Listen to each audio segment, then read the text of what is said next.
आता बातमी भीषण अपघाताची। मध्यरात्री महाड शहराजवळच्या वीर रेल्वे स्टेशन जवळ भीषण अपघात झाला। यामध्ये चौघांचा मृत्यू तर अन्य 2 जण जखमी झाले। अपघातानंतर सगळ्यांनाच महाड ग्रामीण रुग्णालयामध्ये उपचारासाठी दाखल करण्यात आलं होतं। पण यापैकी सूर्यकांत सखाराम मोरे, साहिल नथुराम शेलार आणि प्रसाद रघुनाथ नातेकर यांचा दुर्दैवी मृत्यू झालाय। तर समीर सुधीर मुंडे ह्याचा सुद्धा एमजे मध्ये उपचारादरम्यान मृत्यू झाला। तर सूरज अशोक नलावडे ह्याच्यावरती एमजे मध्ये उपचार सुरू आहेत आणि त्याची प्रकृती चिंताजनक आहे। शुभम राजेंद्र मातळ ह्याच्यावरती महाड ग्रामीण रुग्णालयामध्ये उपचार सुरू करण्यात आले।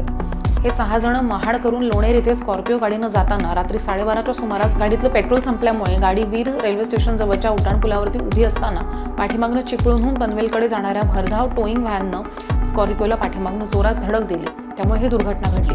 ही धडक इतकी भीषण होती की ही स्कॉर्पिओ गाडी उड्डाणपुलालगतच्या सर्व्हिस रोडवरनं खाली जवळपास 100 फूट अंतरावरती शेतात फेकली गेली। अपघाताची माहिती मिळताच महाड तालुका पोलीस घटनास्थळी दाखल झाले।